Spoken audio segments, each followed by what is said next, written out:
اعوذ باللہ من الشیطان الرجیم، بسم اللہ الرحمن الرحیم۔ آج میں بات کرنا چاہتا ہوں transgender persons protection of rights act کے بارے میں۔ یہ جو قانون ہے، یہ جس بنیاد پر کھڑا کیا گیا ہے وہ بنیاد ایک فاسد اور باطل مغربی فکر ہے۔ مغربی تہذیب نے جب اپنی بنیاد رکھی تو انہوں نے یہ فیصلہ کیا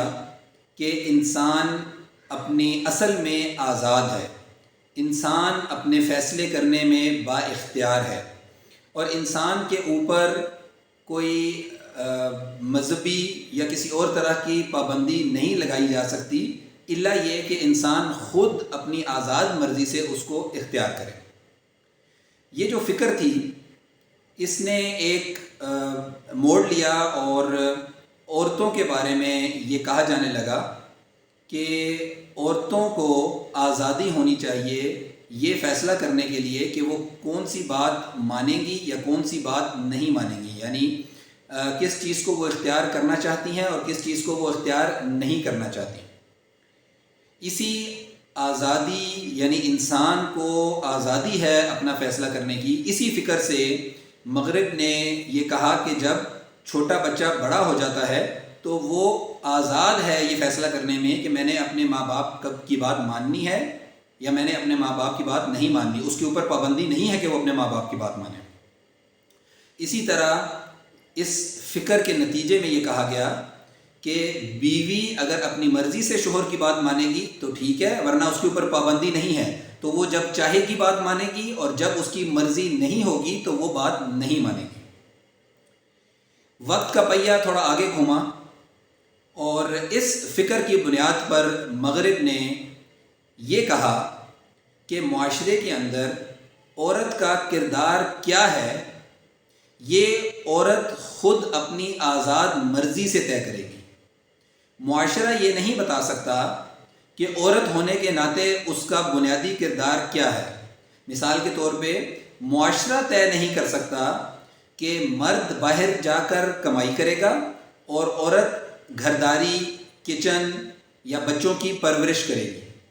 یہ کردار، معاشرتی کردار مرد اور عورت کا، یہ معاشرہ نہیں طے کرے گا، کیونکہ اگر معاشرے نے یہ کردار طے کر دیا تو پھر جو بنیاد ہے مغربی تہذیب کی کہ انسان اپنے فیصلوں میں با اختیار ہے، وہ خود فیصلہ کرے گا، وہ بنیادی حق، وہ آزادی کا حق اسے نہیں ملے گا۔ یعنی عورت خود طے کرے گی کہ اس نے کون سا کردار نبھانا ہے۔ اگر اس کی مرضی نہیں ہے تو وہ گھرداری اور بچوں کی پرورش کا کردار مسترد کر دے۔ اگر اس کی مرضی ہے کہ وہ جو معاشرے نے مرد کو کردار عطا کیا ہے، اگر وہ کردار نبھانا چاہ رہی ہے خاتون تو اس کی مرضی ہے، وہ اس طرح کا کردار نبھائے گی اور اس کے اوپر جو خواتین کے کردار سے متعلق معاشرتی پابندیاں ہیں وہ لاگو نہیں ہوں گی۔ وقت کا پہیہ مزید آگے کی طرف چلتا ہے اور اب مغرب اس نتیجے پر پہنچا کہ ایک انسان جو پیدا ہوا ہے وہ مرد ہے یا وہ عورت ہے، اس کا فیصلہ بھی معاشرہ نہیں کر سکتا، کیونکہ جو پیدا ہوا ہے اس نے خود یہ چوز نہیں کیا کہ اسے مرد کہا جائے یا اسے عورت کہا جائے، اس کو جینڈر میل اسائن ہو یا جینڈر فیمیل اسائن ہو۔ اگر معاشرہ یہ طے کرے گا کہ یہ جو انسان پیدا ہوا ہے یہ فیمیل ہے اور یہ جو انسان پیدا ہوا ہے یہ میل ہے، تو وہ جو شروع میں نے بات کی تھی کہ بنیادی اختیار انسان کا، آزادی کا، کہ انسان خود فیصلہ کرے گا، وہ ضائع ہو جائے گا، وہ اسے اویلیبل نہیں ہوگا۔ لہٰذا انسان، کوئی بھی انسان، وہ خود یہ فیصلہ کرے گا کہ آیا وہ عورت ہے یا وہ مرد ہے، یا وہ مرد اور عورت کا مجموعہ ہے، یا وہ نہ مرد ہے نہ عورت ہے۔ تو ایک انسان کو بنیادی طور پر خود یہ فیصلہ کرنے کا اختیار ہونا چاہیے کہ وہ اپنے آپ اپنا جینڈر آئیڈینٹیفائی کیسے کروانا چاہتا ہے، اور معاشرہ یہ طے نہیں کر سکتا کہ اس طرح کی میڈیکل اور بایولوجیکل فزیک خاتون کی ہوتی ہے یعنی عورت کی ہوتی ہے، اور اس طرح کی میڈیکل اور بایولوجیکل فزیک مرد کی ہوتی ہے۔ یہ معاشرہ طے نہیں کرے گا، کیونکہ یہ تو زبردستی کسی کے اوپر ایک خاص جینڈر تھوپنے والی بات ہے۔ لہٰذا خاتون یہ فیصلہ خود کرے گی، خاتون جس کو میڈیکل سائنس خاتون کہتی ہے، کہ اس کا جنڈر میل ہے یا فیمیل ہے، یا میل اور فیمیل کا مجموعہ ہے، یا ان دونوں میں سے کوئی بھی نہیں ہے، تو یہ آزادی ہونی چاہیے۔ آزادی کے تصور سے یہ چیز ساری کی ساری پنپنی شروع ہوئی، اور پھر اس حد تک پہنچ چکی ہے کہ اب کوئی مرد جو مکمل مرد ہے، وہ اگر یہ فیصلہ کرے کہ میں عورت ہوں، اور وہ یہ ظاہر کرے کہ مجھے محسوس ہوتا ہے، میرا احساس یہ ہے کہ میں عورت ہوں، تو قانونی طور پر اس کو عورت ہی کہا جائے گا، اور اس پر عورتوں سے متعلق قوانین نافذ کیے جائیں گے، اور تمام معاشرہ اسے عورت مانے گا، اور اگر کسی نے اس کو عورت ماننے سے انکار کیا تو وہ مجرم ٹھہرے گا۔ یہ ایک مجرمانہ فعل ہے کہ جب ایک مرد اپنے آپ کو عورت کہتا ہے تو اس کے ساتھ عورتوں کی طرح رویہ اختیار کیا جائے، یعنی وہ عورت ہی ہے قانون کی نظر میں۔ پوچھنے والا سوال یہ ہے کہ مغرب جب مساوی حقوق کا چیمپئن بنتا ہے، جب برابری کے حقوق کا چیمپئن بنتا ہے، تو پھر یہ جینڈر میل فیمیل والی پوری مسئلہ ہی کیوں؟ یعنی جب میل اور فیمیل کے حقوق برابر، قوانین برابر، ہر چیز برابر، تو پھر جینڈر میل ہے یا جینڈر فیمیل ہے یا دونوں کا مجموعہ ہے یا کچھ بھی نہیں ہے، اس سے کیا فرق پڑتا ہے؟ کیا میل جینڈر چوز کرنے سے کچھ اور قوانین لاگو ہوں گے، یا فیمیل جینڈر چوز کرنے سے کچھ اور قوانین لاگو ہوں؟ کیا یہ بات ہے؟ پھر تو آپ برابری اور مساوات والے حقوق کی بات نہ کریں، کیونکہ آپ نے مردوں اور عورتوں کے لیے الگ الگ قوانین وضع کر رکھے ہیں۔ لیکن اگر دونوں کے الگ الگ قوانین نہیں ہیں، اور جو قانون مرد کے لیے ہے وہی اسی طرح کا قانون عورت کے لیے بھی ہے، تو پھر تو جینڈر جو مرضی ہو۔ لہٰذا جینڈر ہونا ہی نہیں چاہیے، مطلب مغربی فکر کے مطابق تو جینڈر ہونا ہی نہیں چاہیے، کیونکہ اس سے تو کوئی فرق نہیں پڑتا کہ آپ میل ہے یا فیمیل، لیکن فرق پڑتا ہے۔ یعنی ابھی بھی مغرب بہت سی چیزوں کے اندر ایک فطرتی رویوں سے اختلاف کرتے ہوئے جو قانون سازی کی گئی، اس کے باوجود مغرب بھی اس بات سے باہر نہیں نکل سکا، اور آج بھی وہاں پر مردوں کے متعلق کچھ قوانین یا کچھ کردار ایسے ہیں جو صرف مرد کر سکتے ہیں، اور عورتوں سے متعلق کچھ ایسی باتیں ہیں جو صرف عورتیں ہی کر سکتی ہیں، خواتین ہی کر سکتی ہیں۔ لہٰذا یہ چوز کرنا کہ جینڈر کیا ہے، اس کا حق، بنیادی حق انسان کو فراہم کیا گیا۔ ہمارے حکمران مغرب کی اندھی تقلید میں اس غیر شرعی فکر کو ہمارے ملک کے اندر لے کر آئے، جو بحث یہاں پر ہے ہی نہیں۔ اس فاسد اور باطل نظریے کو قانون کا لباس پہنا کر ہمارے اوپر لاگو کر دیا گیا۔ یعنی یہ جو مغرب کے ذہنی غلام ہیں، وہ اپنے مغربی آقاؤں کو خوش کرنے کے لیے اس حد تک جانے کے لیے تیار ہیں کہ وہ اللہ سے بغاوت کرنے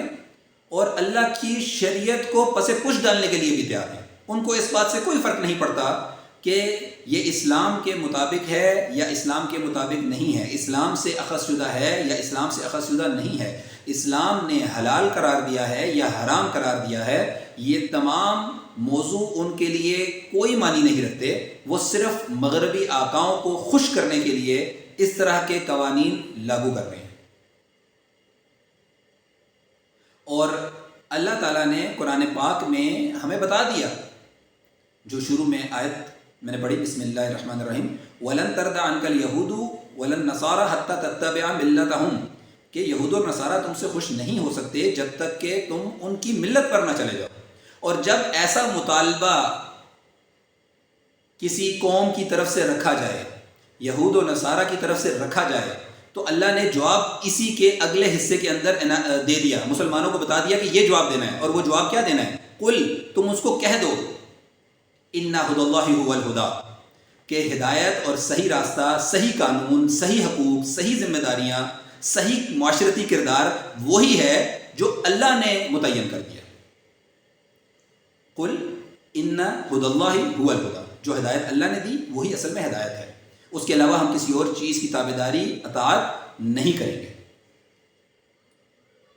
یہاں پر ہم نے تین باتیں ہم نے یہاں پر لازمی سیکھنی ہیں۔ ایک یہ کہ مغرب نے مسلمانوں کے خلاف ایک نئی طرز کی پالیسی اڈاپٹ کی ہے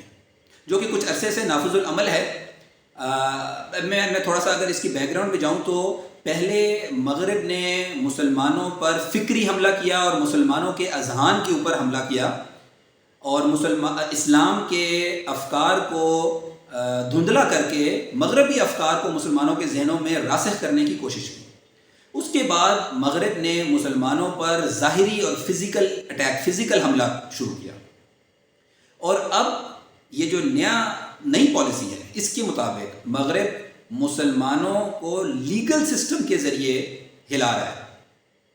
یعنی اس وقت پالیسی یہ چل رہی ہے کہ جو عالمی ادارے ہیں، انٹرنیشنل انسٹیٹیوٹس ہیں، ان کے ذریعے مسلمان ممالک کے اندر ایسی قانون سازی کروائی جائے جو مغربی افکار اور مغربی فلسفے کی بنیاد پر، یعنی سیکولر لبرل ورلڈ آرڈر کی بنیاد پر قانون بنائے جائیں مسلمان ممالک کے اندر. یہ صرف پاکستان کے ساتھ نہیں ہے، یہ سوڈان، فلسطین، بنگلہ دیش، پاکستان، ہر جگہ پر اس پالیسی کے تحت کام کیا جا رہا ہے. ہم نے پچھلے کچھ عرصے میں یہ بھی دیکھا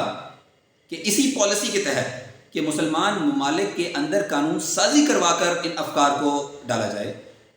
اور انٹرنیشنل انسٹیٹیوشنز یعنی عالمی اداروں کے دباؤ کے ذریعے یہ کام کیا جائے. تو ہم نے دیکھا کہ FATF کے ذریعے قانون سازی کروائی گئی، اسلام کے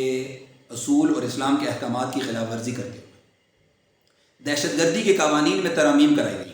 اسی پالیسی کے تحت. اور اسی پالیسی کے تحت اب یہ جو قانون پاس کیا گیا ہے عالمی UN کے دباؤ میں، UN کے چارٹر کے دباؤ میں اور عالمی اداروں کے کو استعمال کرتے ہوئے یہ قانون پاس کروا کے پاکستان کے لیگل سسٹم کے اندر مغربی فاسد بنیادی افکار ڈالنے کی کوشش کی جا رہی ہے. پہلی بات تو یہ سمجھنے کی ہے کہ یہ ہمارے خلاف مغرب کا ایک حملہ ہے جس نے ہمارے خاندان کی بنیاد ہلانے کی ٹھان لی ہے. لہٰذا ہم نے اس کو مکمل مسترد کرنا ہے اور اپنے خاندان کی اور اپنے نئی نسل کی حفاظت کرنی ہے ان افکار سے. دوسری بات، ہمارے حکمران مغرب کے ذہنی غلام ہیں، وہ بغیر سوچے سمجھے اندھی تقلید کرتے ہیں. اور جیسا کہ اللہ کے رسول صلی اللہ علیہ وآلہ وسلم نے حدیث میں بیان بھی کیا تھا، یہ حدیث بخاری اور مسلم نے دونوں نے روایت کی، جس کا مفہوم یہ ہے کہ تم اہل کتاب کی تابعداری کرتے ہوئے بالشت بالشت اور گز بگز ان کے پیچھے چلو، قدم قدم ان کے پیچھے چلو گے، حتیٰ کہ اگر وہ کسی گو یا چھپکلی، جو بھی حدیث میں الفاظ استعمال ہیں، اس کے سوراخ میں اگر وہ جائیں گے تو تم بھی ان کے پیچھے اس سوراخ کے اندر چلے جاؤ.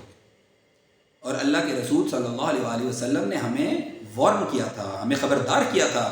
کہ اس طرح نہیں کرنا. ہم وہی بات کرتے ہیں جو اللہ نے ہمیں سکھائی، قل ان ھدی اللہ ھو الھدی، کہ ہدایت کا راستہ، اصل قانون، صحیح معاشرتی کردار، صحیح حقوق وہ صرف اسلام نے بتائے ہیں. تو دوسری بات یہ اس کے اندر سے سمجھنے کی ہے کہ یہ حکمران سیکولر لبرل ورلڈ آرڈر کو ہمارے اوپر نافذ کرنے کے لیے کفار کے ساتھ ملے ہوئے ہیں. تیسری بات جو سمجھنے کی ہے وہ یہ ہے کہ ہم نے اسلام کو مضبوطی سے پکڑنا ہے، ہم نے اسلام کے احکامات کو سمجھنا ہے، ہم نے اسلام کے افکار کو دھندلا نہیں ہونے دینا، ہم نے مغربی افکار کو ذہن سے نکال کر خالص اسلامی افکار کو اپنانا ہے. ہر چیز کے بارے میں، صرف اس کے بارے میں نہیں، ہر چیز کے بارے میں. یعنی جیسے کہ اللہ کے نبی صلی اللہ علیہ وآلہ وسلم کی حدیث ہے، یہ بخاری میں بھی ہے، ترمذی میں بھی ہے، جس کا مفہوم یہ ہے کہ اللہ کے نبی نے لعنت کی ان مردوں پر جو عورتوں کی مشابہت اختیار کرتے ہیں اور ان عورتوں پر جو مردوں کی مشابہت اختیار کرتی ہیں. اسی طرح فقہاء نے اس مسئلے کو تفصیل سے ڈسکس کیا ہے اور حکم یہ ہے کہ اسلام میں یا مرد کا جنڈر ہے یا عورت کا جنڈر ہے، اور اگر اس کے علاوہ کوئی بایولوجیکلی کوئی ایک ایشو ہے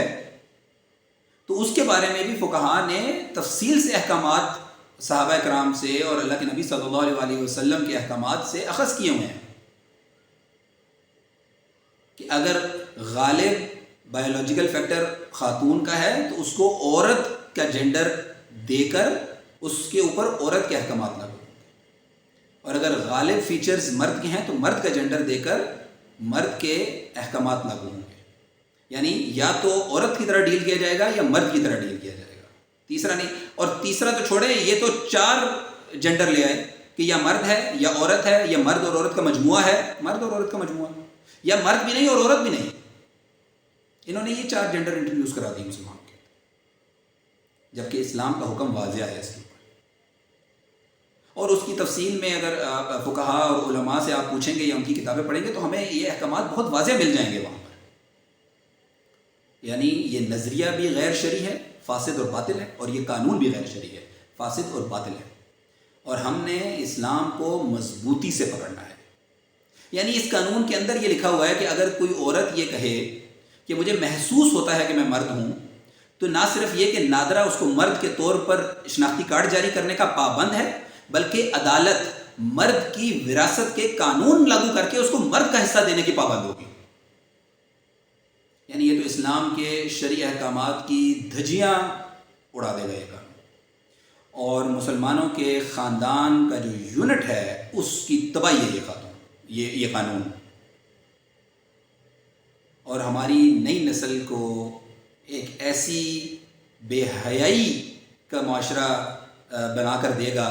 کہ اللہ ہمیں اور ہماری نئی نسل کو امان میں رکھے، اپنے محفوظ ہاتھوں میں رکھے، اور اللہ تعالیٰ جلد از جلد اسلامی ریاست اور اسلامی شریعت کا نفاذ عطا کرے. اللہ جلد از جلد خلافت راشدہ عطا کرے، مکمل شریعت، نور، ہدایت جو اللہ کی طرف سے نور نازل کردہ ہے، اللہ کی طرف سے ہدایت نازل کردہ ہے، وہ نہ صرف ہم مسلمان اپنے ملک میں نافذ کریں بلکہ پوری انسانیت کو اس کی روشنی دکھائیں کہ اس مغرب نے اللہ سے بغاوت کر کے جو تہذیب اپنائی ہے وہ بے حیائی پر مبنی ہے. وہ جانوروں سے بھی بدتر ہوتے جاتے ہیں ان کاموں کے اندر. اللہ سے امید ہے کہ اللہ تعالیٰ ہمیں اسلام کی طرف آنے اور اسلام کو صحیح فہم اسلام کا سمجھنے کی توفیق عطا فرمائے، اور اللہ تعالیٰ ہمیں محفوظ رکھیں، ان گندے مغربی افکار سے محفوظ رکھیں. اور اللہ تعالیٰ سے دعا ہے کہ وہ جلد از جلد اس دنیا پر مسلمانوں کو یہ توفیق عطا کریں کہ وہ مکمل شریعت کا نور اور مکمل شریعت کی روشنی نہ صرف یہ کہ اپنے اوپر نافذ کریں بلکہ پوری دنیا کو اس روشنی سے منور کریں. وآخر دعوانا ان الحمد للہ رب العالمین.